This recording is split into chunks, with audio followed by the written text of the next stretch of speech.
Welcome to But Why? Real talk on messy minds and messier systems, the podcast where two psychologists overanalyze everything so you don't have to. We're here to unpack the weird, the worrying, and the wildly unjust with just enough existential dread to keep it interesting. I'm Dr. Kristin. And I'm Dr. Laura. Let's dive into the mess. So, today, it's our first Christmas episode, which is fun. So, we are in December, which is nice. So we're kicking off our holiday series, thinking about nostalgia, which I'm quite excited for. I have been thinking about all week. So we're going to have a chat around, like, I guess in the series as a whole, around expectations and reality of the holidays and the recovery plan that we might need following the holidays. But today we're going to start with nostalgia. So this kind of emotional time machine, if you like, that kind of makes us really sentimental around this time of the year. At least that's how I end up feeling. Whether it's from like hearing certain songs, putting up a Christmas tree, things like that. So we're going to chat about nostalgia from like a psychological lens and kind of why I guess we feel it so much and why it feels quite important, I suppose, to a lot of us. And we're going to share some of our holiday rituals, which I am very excited about. I know. But Kristin, tell us, I suppose, before we jump into it, how are you? It's been 5 days and I've already had a really bad illness following a conference and a medical procedure. And I'm still recovering. Took two days off of work and have a billion emails. And I'm just excited to get to like mid-December where it starts to wind down a little bit. I'm feel like so excited for mid-December. Yeah. Oh my goodness. Yeah. It's going to be amazing. And then I can start, I feel like because the way my brain works, it's hard for me, especially during the week, to get into the vibe of something if I'm so distracted with something like work or like it's just like something's preoccupying my brain, but I need to get a bit better about it. I'm trying to like on the weekends do like Christmas decorating and all that kind of stuff. Yes. And we're going to go get our tree today. And try and lean into it a little bit. Yeah. Yes. I think that's how I was feeling not long ago. Because we got back from the conference, which must have, when was that? 2 weeks ago? Was it already 2 weeks ago? I don't know, actually. I could be lying about that. We were today's Friday. I have no idea. Were we arriving 2 weeks ago? Oh, no. We were coming home 2 weeks ago. So for context that no one else knows, we went to a conference called Games Conference Global Alliance for Mental Health in Sport. And it was quite a cool conference. It was a lot. We were there for 4 days. Laura was in the first global mental health esports, kind of like trying to figure out a strategy for mental health and esports, which was amazing. And I won an award for best presentation. So we both had some pretty crazy, like, career-y moments, didn't we? Yeah, we did fun things and felt like adults, and it was cool. Yeah. And then we died. Afterwards, we completely shut down. Yeah. I had a nightmare with trains. Oh my God. I thought I was going to die in Euston Station. But I got home fine eventually. Literally the worst. It's the thing though, isn't it? I think with like going away like to conferences, it's so social. Like you feel like you've got to be on like all the time. Even though you're around you are a lot of fantastic and amazing people that you really want to be with, it's still that hit afterwards where it's like all of the social interaction, all of the pre-planning stuff, like all of the travel, just and it compounds it compounds like day by day as well. Like it doesn't reset overnight. It just gets worse and worse and worse. And and also lugging all your shit through London. Like, and for some reason, I brought a huge suitcase that was like 60 pounds. It was a very big suitcase. It was. But I love that for you. Like, yeah, I love that. I've just accepted that it's who I am. Yeah, it's who I am. I think I would love to take a suitcase that big, but then I'm balancing up the inconvenience and stress of the lugging around of said large suitcase rather than having a convenient small suitcase. So I feel like I've got to like weigh up the pros and cons. Oh, 100%. I did that. Like me trying to navigate the train. Like the long train is one thing, but the train to get from London, from Euston to like the smaller train station is so busy. It was at rush hour, and I was just there, like sitting on my giant suitcase next to the bathroom on the train, like, oh my God. And like it was the most confusing train too, because the front six Oh yeah. go one place and the back six detach and go somewhere else. So I was like, if I get on the wrong train right now at 5:30 p.m. in London with my massive ass suitcase and heavy work bag, I'm going to flip my shit. Oh yeah. I actually think we could have been anywhere on the train though, because it only detached after our stop, so you would have been fine. Okay, that's You good would to have know survived. after the fact, 2 weeks later. Because I thought exactly the same thing. I was like, oh my God, I'm going to be in the wrong place. But you know what the most actually... stressful, confusing thing was? They were like, what? okay, the first six, so like trains 1 or whatever, what are they called? Like carriages. Carriages 1 through 6, and they're not numbered; they're lettered. So it's carriage A, B, C, D, E, F. So I was like sitting there, like trying to like. I felt so dumb. I was like, A. If you're listening and not watching, I'm counting on my fingers. A, B, C, D, E. So I was like, oh my God, why would you do it this way? Why don't you just say like A through F go one way, and then G through whatever? You would think that would make sense, but alas. Transport. Alas. This is why travel is so stressful. Exactly. Dear. Do you like my Christmas sweater? Oh yeah. Well, you can't really see much of it. Patriarchy. Slay the patriarchy with unicorns on it. Beautiful. Nice Christmas overalls. Oh yeah, they are so Christmassy. Yep. I haven't worn these in ages. Every time I put them on, I like feel like I'm gonna go like paint a wall or something. I still don't know how I feel about dungarees, but here I am wearing dungarees. I feel like you pull them off. Thank you. I'll accept that. Yeah. Yes. Oh, but so when I got back from games, I was talking to my mum, and I think we were talking about Christmas. This links into the episode, by the way. So we were talking about Christmas, and so I just got back from the conference, was like completely shut down, and I was just like, you know what? I think I might just not put up my Christmas decorations this year. Like I just can't be bothered. Because I was like, I go to my parents' house for Christmas anyway. So I was like, you know what? Does it really matter? But I am the biggest Christmas lover. Like I love having the decorations up and things. And so my mum replied like, Laura, if you're thinking about not putting up your Christmas decorations, you really need to seriously rethink what you're doing right now. I'm like, oh my God, like you are so right. Like what is happening to me? Yeah. You need to question your life. Yeah. You need to sort yourself out if you're not putting up your Christmas decorations. So that was quite insightful. And then I think maybe like the week after, I was like, I'm just going to put up the Christmas decorations. So we actually put them up. We put them up quite early actually, but it was nice. They feel much better now. So yeah, there we go.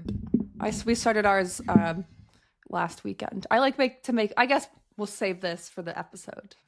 I guess. Oh, okay. Yes. So we're going to go into nostalgia then, but I want to kind of put a little note in before we start, because we want to recognize that, like, while we're going to, I suppose, hopefully talk about kind of, I guess, kind of fond memories like we have from the holiday season.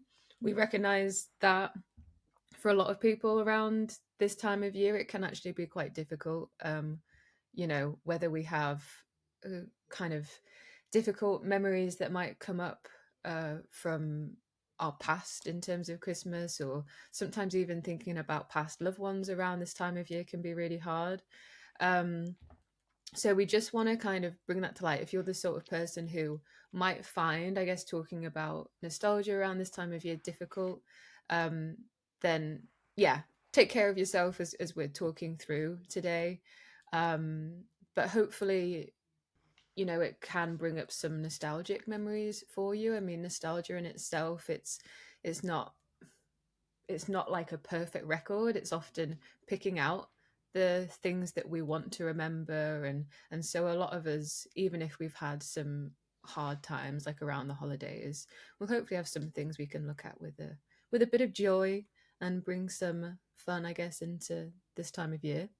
So yeah, just keeping that in mind. Nostalgia can bring comfort, it can also bring grief, can also bring sadness, bittersweetness. I definitely get a lot of that around this time of year.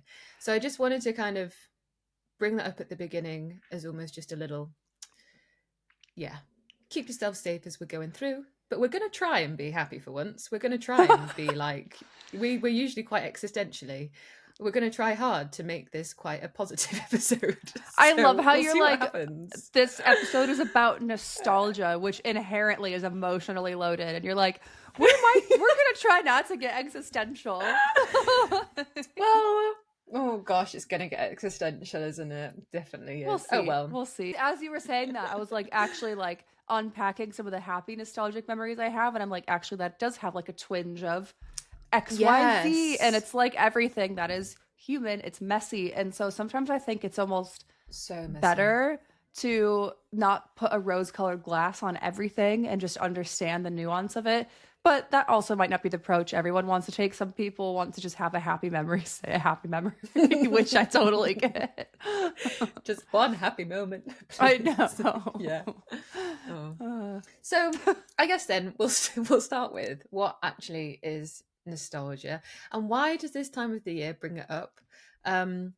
So when we think about, I guess, nostalgia, it can, or when we feel nostalgic, it can be really beneficial for us as human beings, not just kind of something that's sentimental kind of around this time of the year. So it can actually give us like a sense of continuity. So in previous episodes, we've spoken about like identity a lot and our own identities and things like that. But within that, it can be really important and beneficial for us to feel like a sense of continuity in our identities. So being able to connect with who we were in the past, like who we are now. And this supports a development of like stable identity. But the memories we have, I guess, that kind of bring up nostalgia aren't necessarily or are not a perfect recording of what's happened. So when we remember, our brains will reconstruct events, will often kind of smooth over some of the things we would prefer to forget, so often the negative things, and emphasize positive ones. So this can make the past feel, like you said, Chris, like have this like rose tinted kind of glasses over it, if you like. And like I always think of this when I think back to like Christmas memories when I was younger. I always see them like so amazing and fantastic, and I'm like, you know what, I was probably like crying on the floor half of the time or something. But I don't remember that bit, like you remember all of the all of the kind of positive memories more so because of this kind of process our brains go through when we're kind of recalling memories and so on. And actually, if we engage with nostalgia, we tend to so like if we're reminiscing on things that are positive, so reminiscing on positive memories, it can actually have benefits for our mental health. So like reduce stress, with this greater sense of meaning in our lives, this kind of continuity, like I was saying. So it kind of helps us to make sense of who we are, and it can also kind of be protective against some things like depression and anxiety, even if people have had difficult pasts. So yeah, I don't know, Kristin, any thoughts on this so far?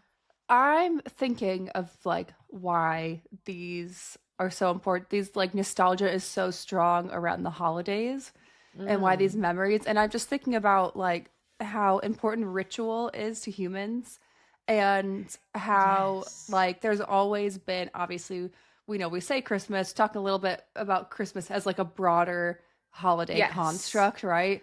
But there's always been holidays to mark certain times of year because of like how we evolved and bring us together. And I just feel like that's so interesting to me that it's such a like a evolutionary adaptation to have nostalgia around these things, because it's like that group cohesion thing as well. And how like we could all be doing the same thing on, like in England, you guys do like Sunday dinner. A lot of families do every Sunday doing a Sunday dinner. We used to but do you it don't, every Sunday. yeah, but you don't necessarily tie. It's almost the same meal, right? But you don't It is the necessarily same meal. Yeah, and you don't tie the same like nostalgia to that every single week as you do like Christmas and things like that. And so it's just really interesting to me, the like almost selective nostalgia that gets applied to certain like holidays. Do you know what I mean? Like Halloween or Yes. Christmas or, various different ones. And I'm wondering from like an evolutionary or like psychological point of view why that is. Yeah. And I think it, like you said, there's a lot around that social connectedness part as well. Mm-hmm. So I guess you're building bonds, relationships, and so on, feeling belonging, like the shared community side of it. But I wonder if there's something, because I do think back kind of fondly, like when I was younger, when we would have Sunday, lunch or whatever. But it's not the same like nostalgia. I don't know. Is it because there's not as much of like a build up? We'll talk about build up in a bit, but like Mm-hmm. there's not enough as much stuff around it, or it doesn't feel as like collective in a sense that like everybody is, you know, I guess buying into this time of year. Like you go out like into town and there's like Christmas decorations everywhere, and it's like there's so many like sensory things just like Mm-hmm. in your like day-to-day environment, from like music to lights and things like that, which perhaps bring up like a greater sense of nostalgia. um yeah. Yeah, I totally agree with that, because your like the like senses of smell and hearing are so tied to memory. So I feel Mhm. like just that it's all around you all the time might bring up more memories, and then you might be more programmed to look at them fondly, especially because it's like a meaningful time of year. Yeah. Or yeah, it's really interesting. Yeah, Mm. I don't really think about nostalgia very often. When I tend to think of Christmas, I tend to think about like how the holiday was co-opted from the pagans and all that. Like I always like Not just today. not today, Kristen, not today. Shut up. So like I'm just like it's just so interesting to think about it from this point of view and not like Yeah. the other side. Not that side. Just like surface level, enjoying it for what it is. Like that's What? not. We're allowed. You can't do that. We're allowed to do that. Can I we? didn't know. But I guess maybe kind of thinking about, I suppose, these early memories. Like, do you have any early, like, nostalgic Christmas memories that come to mind for you? I have so many. The early ones, well, just like the normal kind of like waking up on Christmas morning. But I was actually just talking to Jack Yes. about this last night. Um, because we did Christmas Eve with my grandparents on my mom's side and Christmas Day with our family, because we lived in a different state from the rest of our family. Like the big kind of I almost said my last name there. The big kind of like Irish side of our family was like on the mainland, and we were in Hawaii. And so we did Christmas Eve with them, and it was always so special because we were super young, and so they would still pretend Santa came at night, or like in the like the late Oh. afternoon when it got dark. So they would put us all to bed for a nap and like put out presents. And obviously, while we were taking our winter's nap, they were all like having a few drinks and apps and listening to Christmas music. And like Oh, perfect. a few hours without the kids while they basically had some drinks and put out presents and like had a good time. And then my grandpa, who had like this really like deep baritone voice, was a really good singer, would like jingle these like really intense Christmas bells that sounded so realistic and go ho ho ho and like pretend that Santa was just leaving, and then they'd all shout and be like, "Oh my God, I see him! He's up there! He's just been! We totally missed him! How did that happen?" Wow. And then we'd all sprint out as kids like, "Ah, my God!" And then we would open. We just like made into like such a special thing. And then when I had to like go along with it, also just a quick tip to any parents out there: we will be discussing the nuance of Santa. Yes. The nuances of Santa. And yes. Yeah, so be prepared. Maybe not for the kiddies today. If you're listening around the house or something. Are we ever for the That children? is a good point. Well, it depends on how if much you have existential. been listening to us with your children, maybe not this time. That's hilarious because it's like the only happy episode. But when I was like, I had to like go along with it for a while after I knew about Santa because my siblings I was the oldest and my siblings, so I would like be forced to like go in and like pretend to sleep, but I would just sit there and read. Yeah. And then once I was like finally like old enough to hang out with the adults in my teens, I was like, oh, so this is what you've been doing the whole time. They're just like drinking and eating food. I'm like, this is awesome. Yes. Yeah, you don't need the nap anymore. No. I feel like when I like realized Santa, this is warning, turn the volume down if children are around. When I realized Santa didn't exist, I felt quite like defensive about it. Do you know what I mean? I was like, I feel like I'd known for a while, but I was very like, I don't want to believe that he isn't real. Do you know what I mean? I think I was quite old when I was finally like, okay. How old were you? Probably like I don't really know. I could have been around like 12 or something. But that's nice. I think I was holding on to the hope. Yeah. It could have been more like 10. I'm not very good at remembering my ages. It's probably between 10 to 12. I remember I had a present that, because my mum, she still to this day like will put like Santa presents in a separate bag to the presents that like are from the parent. Yeah, my mom does the same. So it's like, oh yeah, Santa, obviously. But I remember one year I got a present that was meant to be from Santa, and then my auntie came over to me and she was like, oh, was this okay? I bought this for you in the shop. Was the size all right? And I was like, oh my goodness, but Santa gave this to me. It's like, the illusion is shattered. I know. So I remember that and just standing there being like, no, this can't what be do real. I do? I think I must have been like 7 or 8, and just me being me as well, just like already like I think that makes sense. Yeah, something is off. There's something Whereas weird about I'm like, this whole joy thing. No, it's got to be real. And I'm like, I don't know about this. Something fishy here.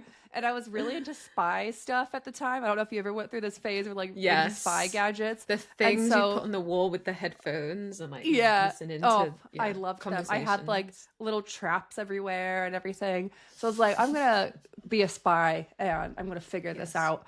And literally all I did is like we had this balcony when we lived in California. And I could just see the tree there. And I just sat on the balcony hidden. And I was just using one of those little mirrors to look behind. And I just saw like presents just sitting there and my parents just walking in and out of the room. And I was like, I knew it. But then for their sake, I pretended for a couple more years to believe. I didn't tell them. And then eventually, like, I never actually told them. They just like, I don't know. They probably knew. Yeah. Not when I was 7. I was masking at the age of 8. Okay, yeah. Oh, it's kind of sad, isn't it? Like when I think that sort of shatters.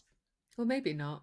Are we already getting existential? Like we're like 25 minutes into this existential. Yeah, we might as well get existential now. But I don't know. I think that like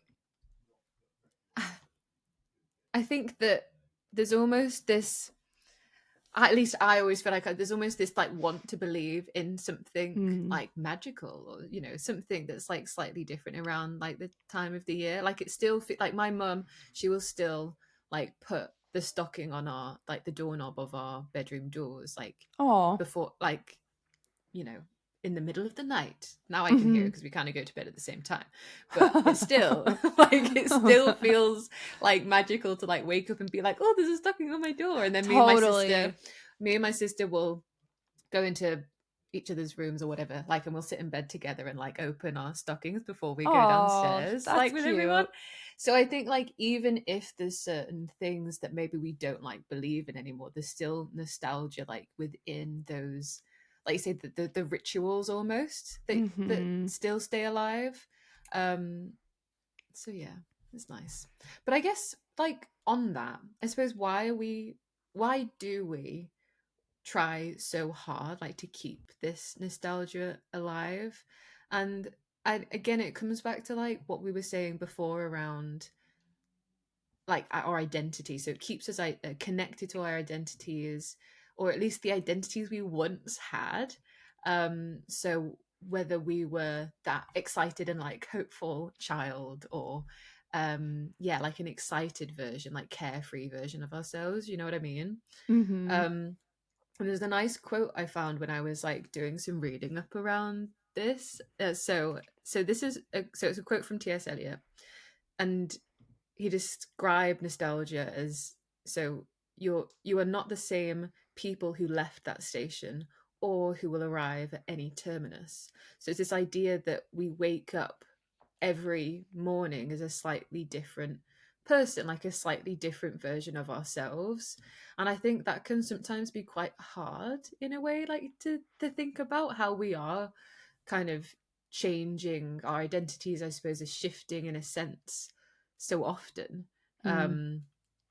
And often in, I guess because we are around all the time with ourselves, we kind of don't notice it.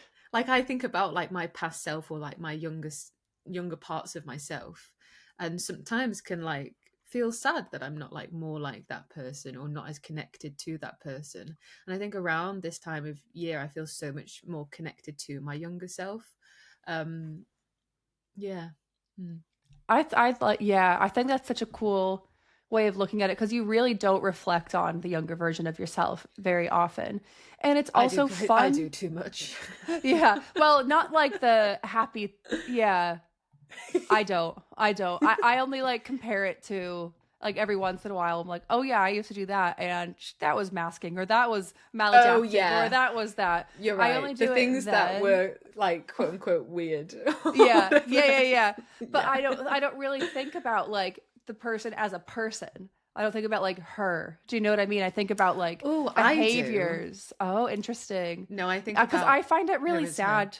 I think about it like it's like really sad for me to think about, honestly, because like Yeah. being so heavily masked, and like just like, I mean, you've read my autoethnography. Like it's kind of sad when I talk about like the previous. So I don't really like think about it, but I do when it's like a nostalgic time and it's happy.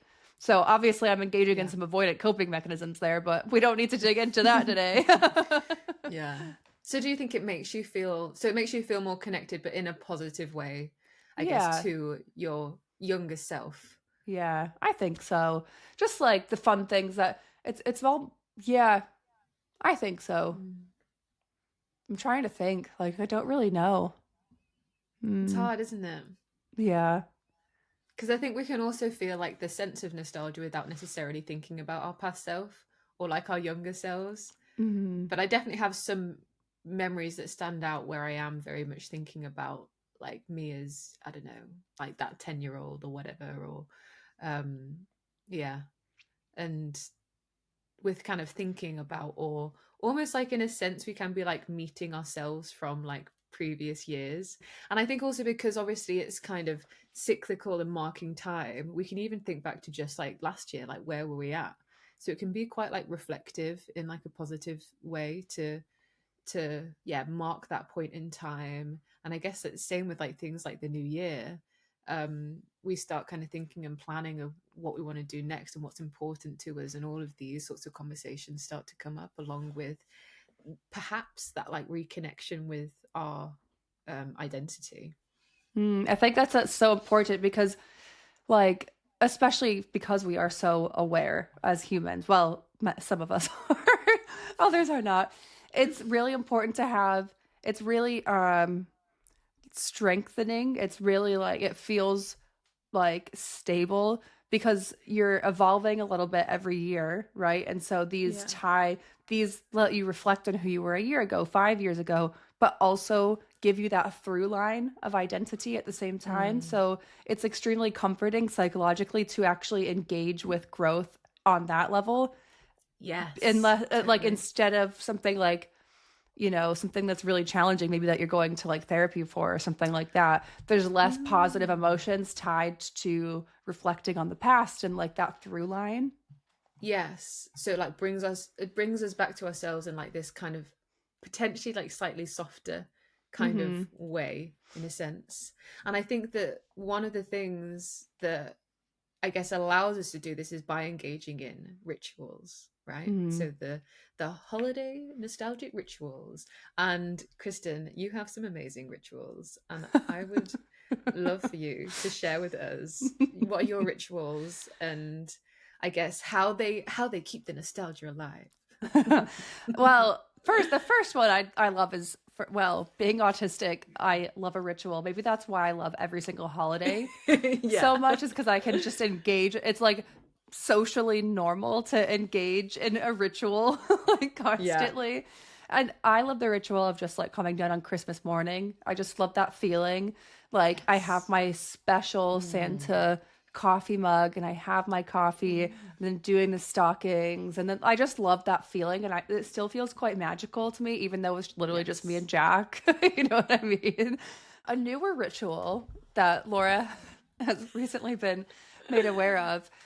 Maybe we'll give you guys a little tease to it. I don't know. Is because I am actually, I want to preface this by saying like the ritual thing for me is hard because my rituals are all based. We don't know how memory works, right? It's very tied to location because of the sensory experiences like sight, smell, things like that. Mm. My my most of my Christmas memories are in Colorado in the snow. You literally look out your window on Christmas and you see a moose, like, and it's Brilliant. snowing, and like Now you've just it's got the like rain in Manchester. literally, and so I really struggled with that for the first few Christmases, and even Jack's dad. The first year I moved here, rented a snow machine to try and make me feel more at home. And so like Oh when we like wow. started celebrating, he was like on the roof for like 3 hours. We're like, where what are you doing? And all of a sudden he like turned it on and he's like, Kristen, I got snow for you. But it was too warm, so it just started raining. So cute. It was so sad. A for effort. I know. I was like, that made me feel more at home than anything. But I really struggled to find my rituals when I moved here because a lot of it Yeah. revolves around snow and family. I'm from a very big family and we have rituals together. And so that was like really tough for me when I moved over here. So I've had to do a lot of new rituals with, you know, moving abroad and stuff like that, and somewhere that definitely doesn't have snow and has Occasionally. occasionally, and then you don't know how to deal with it and it's really stressful. And has very different Christmas music. Like it's very different to find. Is it? Is it very Oh different my music? God. What's the one that like they're basically Oh. just like yelling at each other? It's very different. When they're yelling And that so it's Christmas? they're That one? like, it's like the couple fighting. It's like a really old Christmas song. You'll recognize it if Oh, I okay. played it. You've gotta send it later. Yeah, I will. Maybe Oh, I we'll want you to send me like an American Christmas song playlist. well, I can't, like, I'm having a hard time finding any good ones. Like, literally, the Oh. last several years. Literally, when we were decorating last weekend, I just put on instrumental Christmas music because I just gave up. Oh, really? I'll have to Yeah. send you I'm going to send you my. Oh my goodness, this is something I wanted to talk about actually. But I'm going to send you my Christmas playlist, and Okay. you can rate it and see. Do you want to expand on that, or do you want me to continue with my I just think my thing? Christmas playlist is the best Christmas playlist. Oh, But I'm anyway, very no, excited. I'm going to expand on this in a moment. You finish with your point. Send me your Christmas wish list. Do not send me your. I won't be able I to give will. you everything on your Christmas wish. A car. Yeah. Yeah. Yeah. So I've developed new rituals, and the reason that's related is, firstly, I think it's important to note that rituals change, and there is that level of like sadness in the nostalgia for me sometimes. But because I'm so far away, I can't engage in Secret Santa with my family. So my sister, I might have to say, Laura, tops you in love of Christmas. She That's is fine. Christmas That's fine. personified. I think I'm And quite like a quiet lover. I'm not going to dress up. I'm not That going to sing. But yeah. oh, why don't you sing? Please do. I'll sing on my own. I need you for our last Christmas episode to have a Christmas outfit.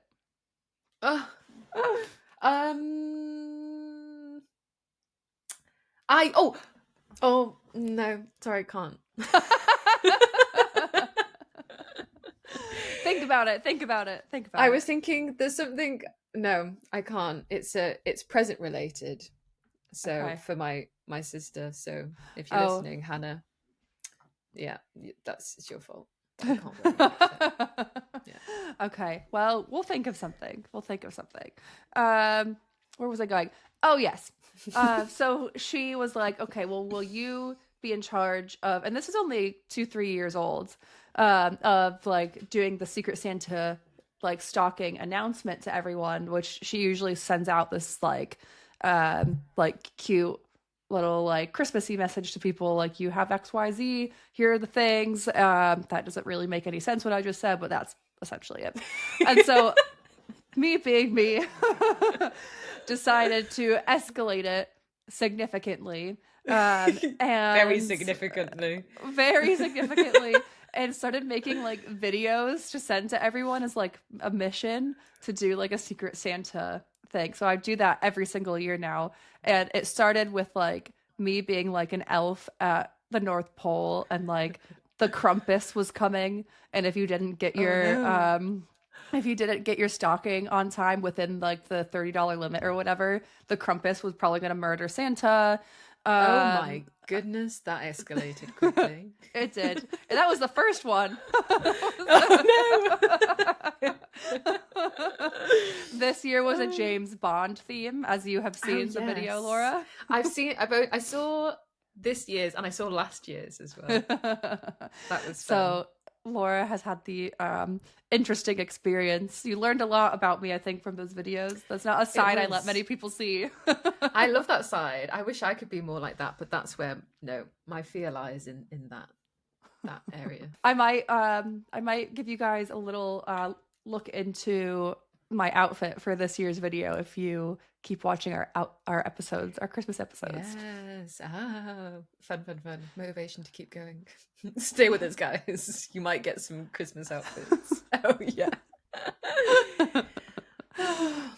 But this, I think, kind of fits nicely into one of the points I wanted to make around like childhood memories as like emotional glue, if you like. So we have these memories which end up being almost like blueprints for that like togetherness, the like community, or like kind of bringing up the nostalgia. So it's almost like you've had to kind of rebuild those blueprints a little bit, because they're not just you're not in the same location kind of anymore, or like with your family. So you've built like new blueprints for like this time of year.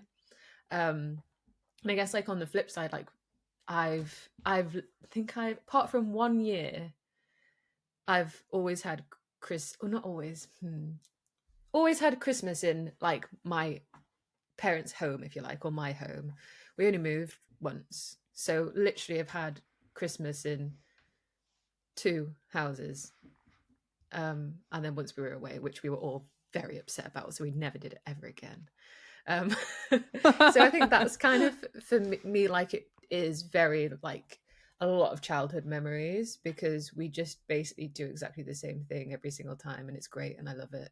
But kind of same as you, like I love just the waking up on Christmas morning and the routine that kind of comes along with that. And it's also often quieter at that time, because it tends to just be me, my sister, and my mum and dad before like everybody arrives, and it's just nice, like, and cozy, or being together. So I do like that. It just feels quite special for Christmas. I know, this is getting me like in a much better mood and excited for Christmas. Oh good. We're doing something right. So yeah, it's kind of like, so that emotional glue and almost like safety, and again continuity kind of associated with that.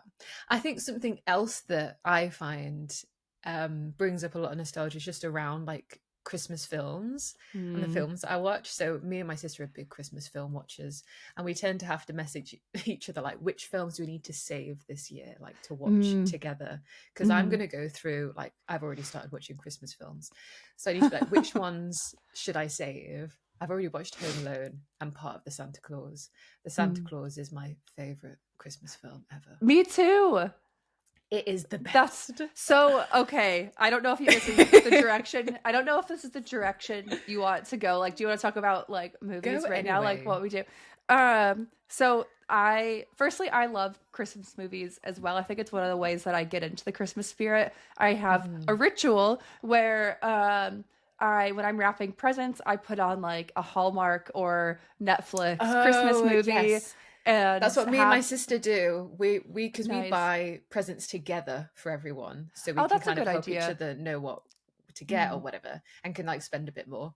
But then we'll always have a film on in the background. Yes, it's so nice. Yes. When my family came over a couple of years ago for Christmas, my sister and I did that as well. So it was so nice to do that together. So like I do that with a drink, because I'm usually doing it at like 6 o'clock at night or whatever, have a glass of wine or eggnog or whatever. And that's my ritual.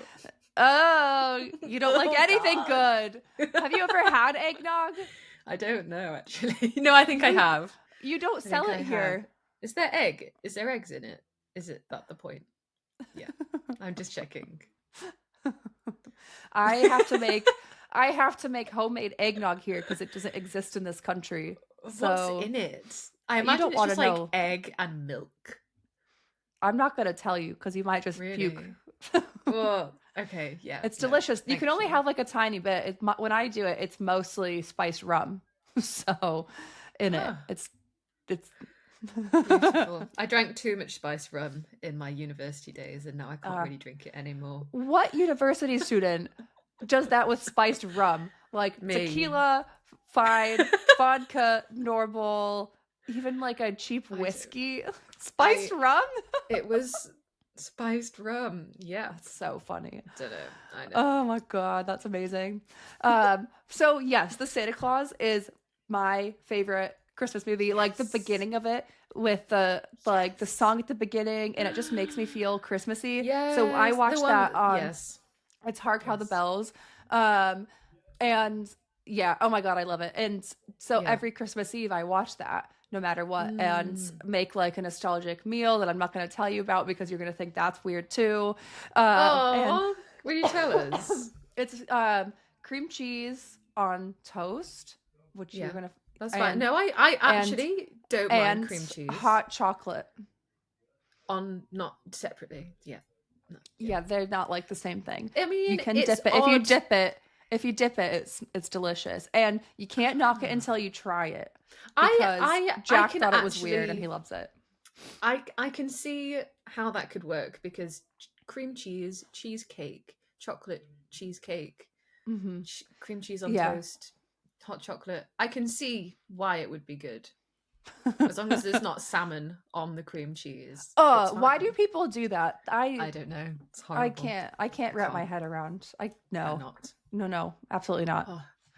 If I see salmon on my cream cheese, I will throw it at you.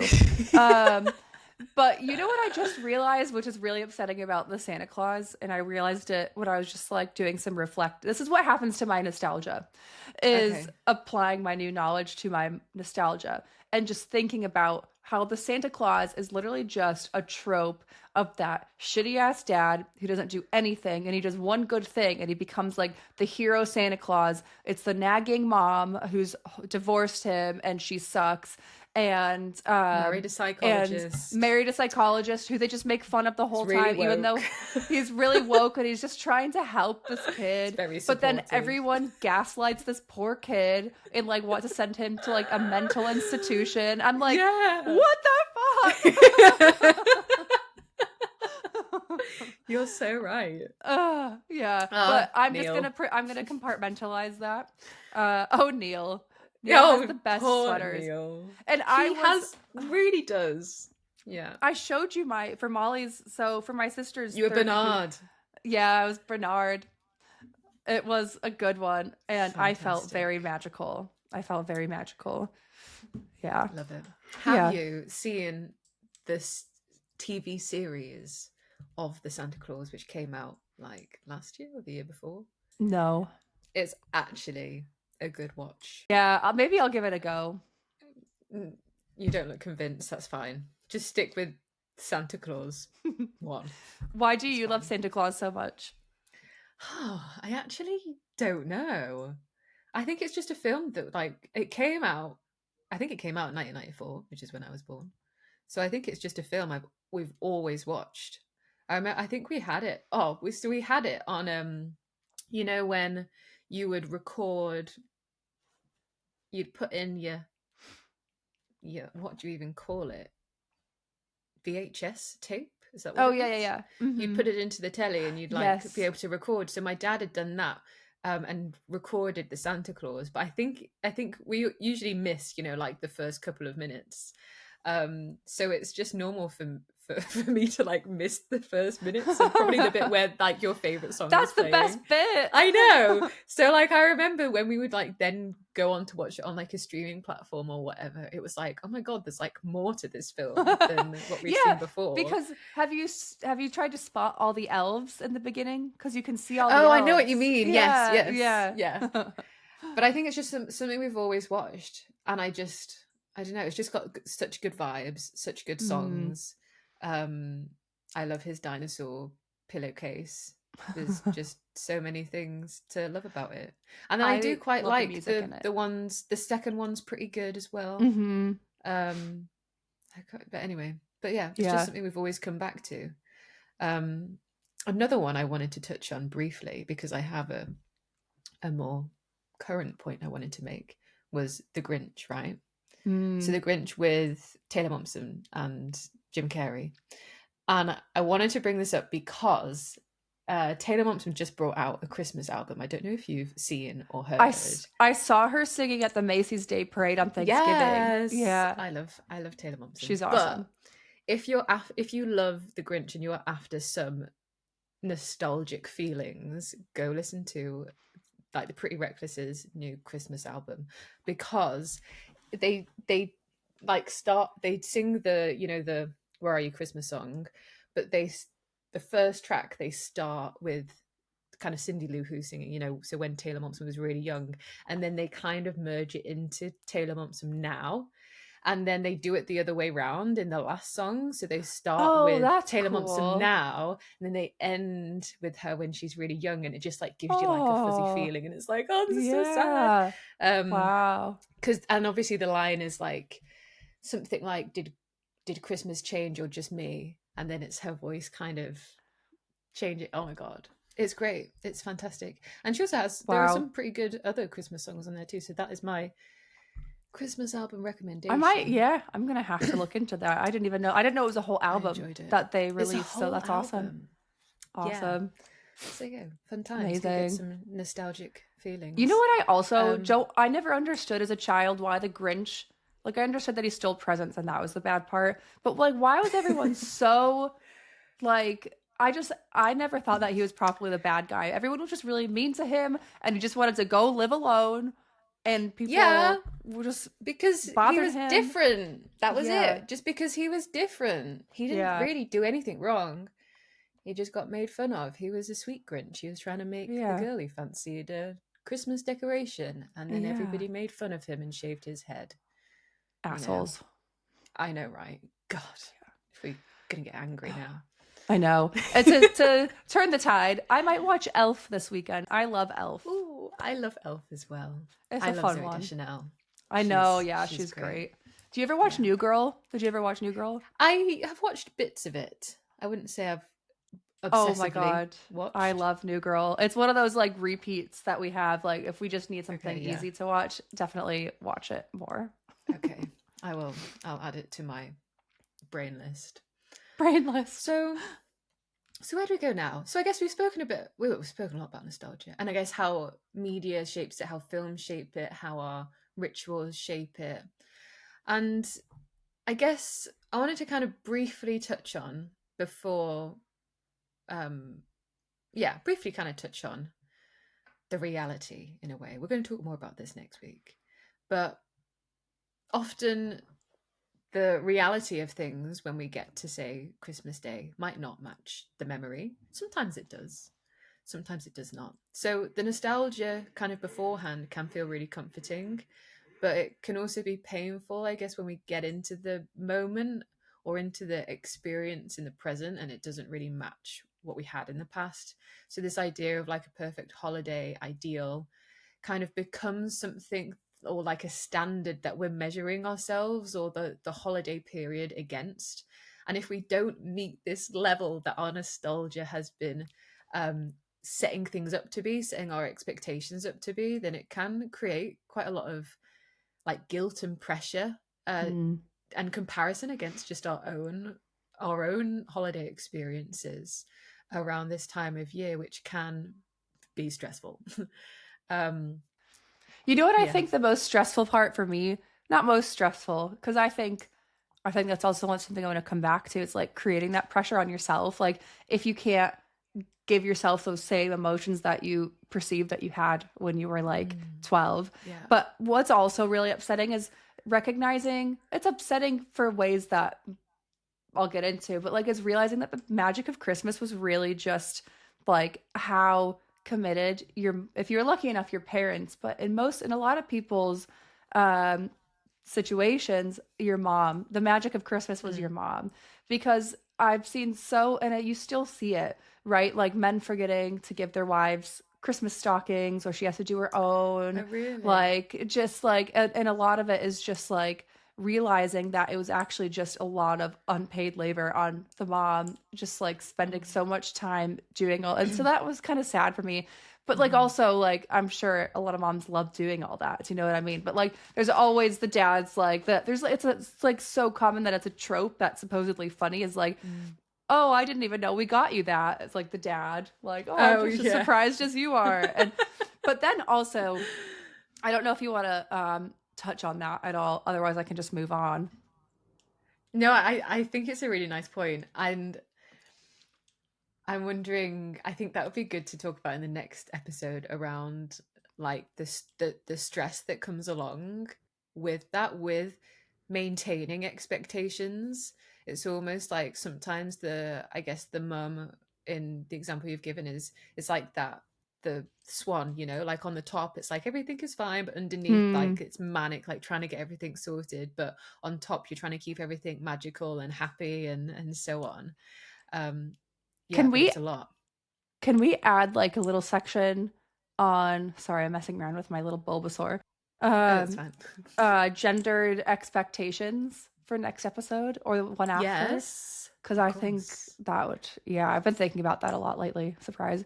Um, it's your fault for mentioning reality. I'm so surprised. We shouldn't have come into reality. No, we should have just stopped on Christmas films. Yeah. But I totally agree that you can put pressure, and this extends beyond Christmas and things, but it definitely comes up a lot for people, I think, at this time of year. Mm. Put pressure and guilt on yourself if you're not feeling exactly what you perceive that you felt 10, Yeah. 20 years ago for Christmas. Because obviously you can't remember exactly. There's a lot that goes into memory. Hmm. And you feel bad if you can't recreate that for yourself, Definitely. as an adult because you're like, this is supposed to be such a special time. Why? Yeah. And it fluctuates. Some years Christmas is awesome and some years Christmas is shit. You know what I mean? Hmm. Definitely. And I think as well, when you've just got like work and other commitments and things all going on at the same time, it can mean that, I guess, that nostalgic feeling, we almost like don't give it space sometimes to come up. I think that's how I was feeling like a couple of weeks ago. I was like, I just don't have space to feel like Mm. nostalgic for this time of year right now because there's so much stuff I need to do. But thankfully, I think I've kind of gotten over that. Um, but yeah, but I wonder how everyone else kind of feels around this like anticipation in a sense for the holidays. I think this sort of time can sometimes be quite nice in a sense, in like we were saying before, like you're almost, we're looking forward to like the middle of December when we have a bit of a break, and like when we start, like, I don't know, Christmas shopping or like putting up decorations. Like there's a nice kind of like warm feeling around things, around that anticipation. And I Mm. think what we want to kind of talk a bit about kind of next time is around how, yeah, in reality it's messy. In reality it's very unpredictable, and just stressful. But I think sometimes we can get the sense, and I don't know if you get this, Kristen, but like, do you feel like the run up to the holidays, so I guess for in our case, like the run up to like Christmas Day, do you think that's more magical than like the actual day itself? Yeah, I think it can be because there's so much intention in it. And I think a lot of the magic comes from intention. Like the fun of Mm. buying, it's also stressful, but like the fun of buying gifts for people, intentionally setting out your decorations, making plans with people. If you're hosting, like the intent behind, like, oh, how am I going to set the table and how am I going to decorate XYZ? And I think a lot of magic Yeah. comes when we bring intention into our lives, into our brains, and to like Mm. it's like because we're constructing the meaning. And so, Mm. and then it's like everything, even like a wedding day, all these big life events, when the things happen, there's like an inevitable kind of like crash that happens. Mm. Now, I kind of like how the UK approaches Christmas is basically, unless you're in retail or like restaurants or something, you like not many people are working. So it doesn't really crash for me after the holiday because I get look forward to a week of not speaking to anyone and just Okay. existing in my house and having a great Yeah. time. So it doesn't crash for me specifically, but I've definitely experienced in the past, especially when I worked in retail and restaurants, Mm. like Hmm. the run up is so nice and exciting and you're all dressing up for Christmas and doing all this stuff and then it's just over. Yeah. Yeah. I remember once I had to work on, I think it was Christmas Eve, and it was Oh, like, I was so upset because usually that's the day that like our family gets together and like preps the meal for the next day and stuff. And I was like, I mm, couldn't do it. I have to go stand in work where it's so busy uh, and so overwhelming, mm-hmm. like in retail at that time of the year. Oh, So horrible. that's interesting as well, I guess. Yeah, like certain people's contexts and work situations and so on around the time of year, and how that can really shift, I suppose, the downtime and the recovery and Mm. things like that. Um, yeah, What do yeah. you think? Do you think the run up is more magical than the actual holiday? I think it can be. I think that I feel like I think it is up until like you've had Christmas dinner, and then I feel like from that point it feels a bit like, oh, it's done. Do you know what I Right. mean? And Mm-hmm. then like after the dinner, so after, I don't know, 3 4 p.m. or something on Christmas Day, it's kind of like, oh, okay. And then you've got to kind of do all of the what's the word? I guess a lot of like social stuff then after that. And I Mm. think that's what I found quite difficult. Um, but I do love Boxing Day. I love Boxing Day to do very little. So, So for those US listeners, what is Boxing Day, Laura? what is Boxing Day? It's the day after Christmas where we just don't do anything. I think it's technically meant to be the day that you like play with all of your toys and things. Do you box things up? What is the exact definition of Boxing Day? I Do you think know? it was I think it was because we don't do it in America, but in the UK it's a national holiday. I think it's the day that you like are Just supposed to go like give chill like out. it's gift you give gifts to like the postal workers and like people like that. That Oh, I don't wow. know. I think so. It's a traditional holiday in the Commonwealth countries stemming from historical practices of giving Christmas boxes with gifts, money, or leftovers to the poor and servants as thanks for their service. There you There we go. go. Now it's like today, it's big post Christmas Day sales and sporting Yeah. events. Yep, exactly. Great. Yeah. Woo! Time for a new couch.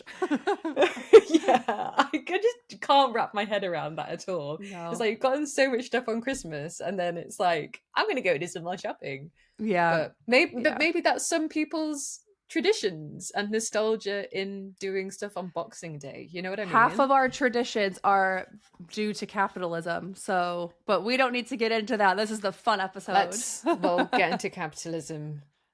maybe under stress next week. Or maybe just never. Maybe Oh, maybe we can we can hold keep it for out this holiday season. we'll withhold it for the season that is literally constructed around capitalism. Yeah, fun. Right. We won't talk about it. Shall we go into close then? Shall we? Yeah, let's do it. We've actually managed to do a non-hour and a half episode. It's amazing. Yay! So, yeah. Well, I guess kind of to close, I think sometimes we can think of like nostalgia as being quite childish in a way, but it's not childish. I think it's this idea of like remembering the past, remembering our past selves. Sometimes, which I think is quite a nice idea, is like maybe considering what we might need this time of year, you know. So if we're thinking about our past selves, thinking about the joy and kind of what we enjoyed during the holiday season, it might kind of give us a bit of a hint towards what we need, or needing kind of that downtime and so on. But it's bringing up a lot. So it's bringing up a lot in terms of identity, kind of memories, hope, maybe sometimes a form of almost like grief or loss for past selves, or even like people in our past. So that it can be really heavy. But all nostalgia, I guess, is valid, and if you like. So even the ones that have those like rose tinted glasses. So yeah, hopefully it's been a nice time for you guys to reflect on your own nostalgia, and perhaps sometimes the like bittersweetness of nostalgia that we have that comes up.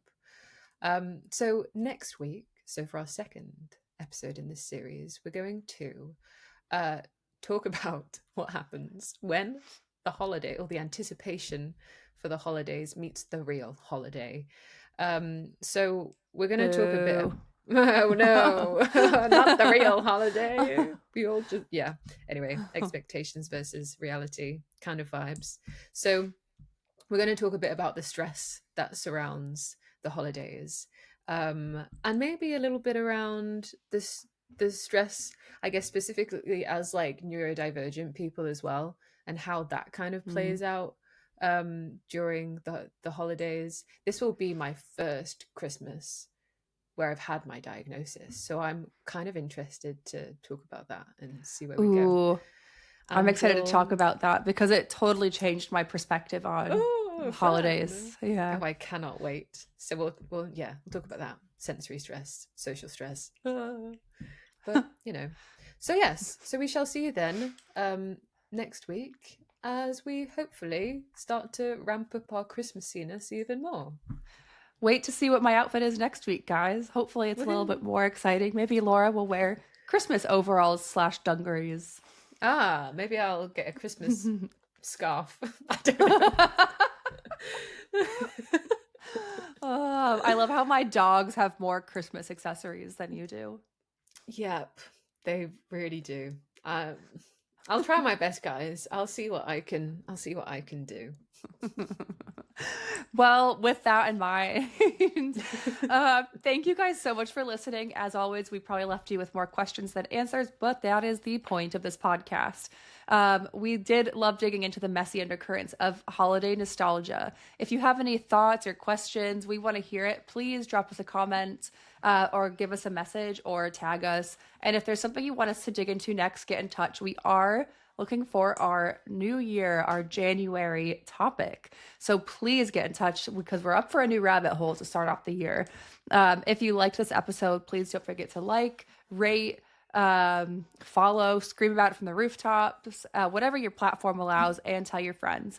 You can find all our links on the But Why Instagram page. Please head into the bio for everything. And remember, the first step to understanding is asking, but why?